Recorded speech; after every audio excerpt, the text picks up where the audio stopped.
তারপর যে আরো কিছু আছে, যেমন মাদকের একটা সমস্যা আছে এই ব্যাপকভাবে। তো এই যে চাঁদা যেটা নেই, এটা তো আপনারা বাড়ি থেকে জায়গা জমি বিক্রি করে তাদেরকে দেন নাকি? না না, আমরা এখানে ব্যবসা করে দিই আর কি, দিনাদাই করে দিচ্ছি। তার মানে হচ্ছে যে জিনিসটার দাম আজকে 10 টাকা হওয়ার কথা, আপনি চাঁদা দেওয়ার কারণে বাধ্য হয়ে এটা 12 বা 13 টাকায় আপনাকে বিক্রি করতে হয়। এটাই। অর্থাৎ এটার ভার গিয়ে পড়তেছে, বোঝা গিয়ে পড়তেছে জনগণের ঘাড়ে। জি এটাই তো। জি। তা আপনি যে কথা বললেন, এখন আপনার ভীষণ লাগবে যে, লাগতে তো পারেই।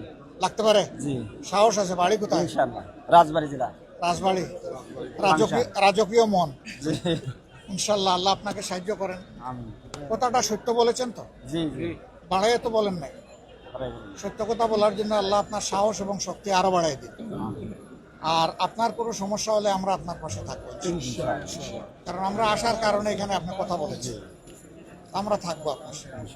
এখন জায়গায় জায়গায় কি করতে হবে? নীরবে চাঁদা দিয়েই যাবেন, সহ্য করবেন, নাকি আরো কিছু করা লাগবে? না, আমরা চাচ্ছি যে বন্ধ হোক। বন্ধ হোক। জি তাইলে বন্ধ করতে হলে তো প্রতিরোধ করা লাগবে। জি প্রতিরোধের জন্য জি, আমরা প্রস্তুত আছি ইনশাআল্লাহ। সবাই প্রস্তুত হবেন? জি প্রস্তুত হন, আমরা সবাই মিলে প্রতিরোধ করবো।